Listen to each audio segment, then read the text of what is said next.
Jeff Nippert, Sam Sulek, Arnold Schwarzenegger. Have you ever wondered how these men crafted such extraordinary physiques? The key lies in their attention to even the tiniest muscles in their body. In this video, I'm going to reveal a secret from each of these fitness icons that will take your aesthetic to the next level. Remember to like and subscribe as we get straight into the first muscle you're probably not training. This first muscle is one that often no one even considers, and it is your tibialis muscle. These play the opposite role of your calves, bringing your foot back up when your calves push them down. Training this muscle builds the front part of your lower leg, making up for skinny calves and evening out your appearance as a whole. It is said Arnold himself used these to make up for his skinny calves, and if the GOAT does it, you should probably be doing it too. But if making up for smaller calves isn't a big deal for you, then there's a second reason why you should train the tibialis muscle. It plays a huge role in knee health and shin splints.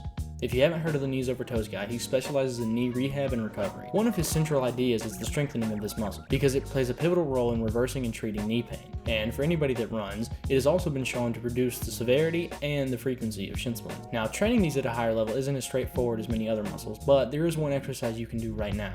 With your back against the wall and your legs angled out in front of you, try to touch your toes to the ceiling. The front of your leg and your kneecap should burn as you do this. Now, another way to train your tibialis muscle and train your ankles at the same time is the kettlebell tibialis raise. Simply hang your foot off the edge of a bench, and with your toes pointed toward the ceiling, slide a kettlebell onto your foot. Now point your toes forward, and then back up towards the ceiling again. Because this not only strengthens the tibialis muscles, but works as supporting muscles in the ankles, this is a really crucial exercise for anybody who has a high chance of ankle injury in a sport they might play. Lastly, the most specialized and best way to hit the tibialis muscle is with a tibialis bar. I'll have it linked down in the description. It functions much the same as the kettlebell, except it hits both tibialis muscles at the same time, and it does a more effective job at it. Now, this next muscle you're probably not hitting is calves. It goes hand in hand with the tibialis muscle. And the truth is, all the icons that I mentioned at the beginning of this video hit this muscle because it is simply the biggest thing that you can do to even out your lower body and overall physique.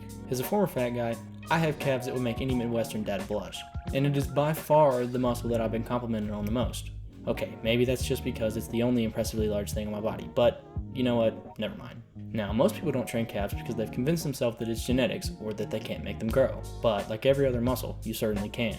Although it might take a long time. There is no excuse to have skinny calves unless you were actively training them in the gym. As for another benefit I've experienced from training calves, after a long time of inactivity, my calf muscles didn't get any smaller, but I experienced something excruciatingly painful. Plantar fasciitis. See, training calves strengthens the bottom part of your foot and can reverse or help prevent plantar fasciitis. Now, for training calves, this one is much more simple because every major gym has equipment to train calves. For someone who doesn't have this equipment or is at home, something as simple as standing calf raises to failure for a few sets will be more than enough to stimulate some beginning growth. But for advanced training, something like a calf raise machine is in order, as it allows you to fully hit the muscle and train in the stretch position, unlike standing calf raises. Treating these like any other muscle is the best thing to do, with 2 to 3 sets of a regular rep range from 12 to 20.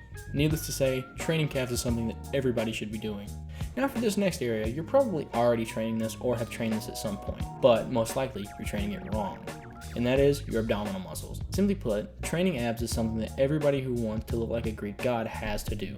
And again, every major bodybuilder trains these. Although there are a few pervasive myths about this muscle, and I'm going to address them now. First, people are often under the assumption that heavy major compound lifts like squat, bench press, and deadlift will train your abs. And while sure they may get slightly stronger over time, they are not stimulated nearly enough or hit hard enough to actually see any major growth or strength gains. Second, people say things like abs are made in the kitchen. And while technically this is half true, it's better explained like this. Abs are made in the gym, and they're revealed in the kitchen.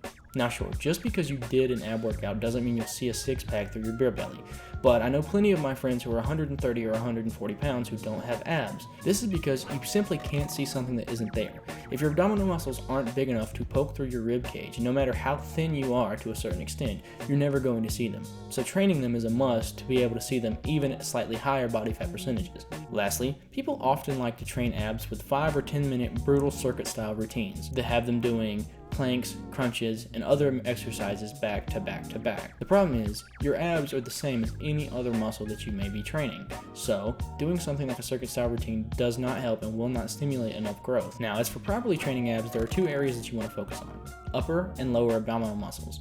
According to Jeff Nippard, some type of crunching movement like weighted crunches or cable crunches should be enough to take your upper abs to failure and bring plenty of growth in that area. And to hit your lower abdominal muscles, something like hanging leg raises is optimal. But if you can't do hanging leg raises, a Roman chair is a suitable substitute. And again, do each of these exercises for the regular rep ranges of 10 to 15 for 2 or 3 sets. Doing both of these exercises should give you plenty of stimulus to grow your abs and hopefully allow you to see them much quicker.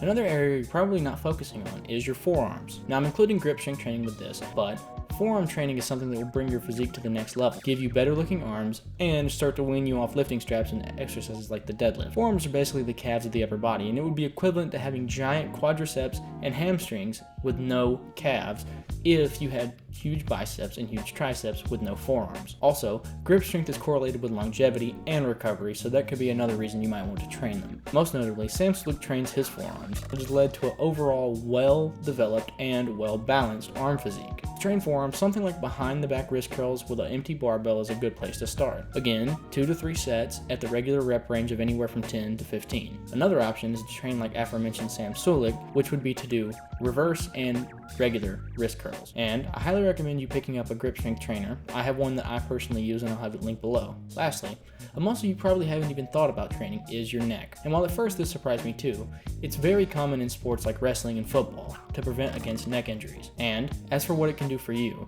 look no further than Jeff Nippard. Jeff Nippard transformed his entire physique simply by training his neck, and I will show you the before and after photos on screen now. Now traditionally things like bridges are often used to train your neck, but they require a lot of skill, a lot of strength in your neck, and can possibly lead to neck damage if not done right or overloaded. Personally, I recommend doing neck curls, which is as simple as putting something like a rag in between a plate on your forehead and curling your neck upwards, and then flipping over and hitting the reverse neck curl, which is the same thing except you extend your neck backwards. But remember to be very careful with neck training, as you don't want to sprain or injure your neck, as that's a really debilitating problem to have.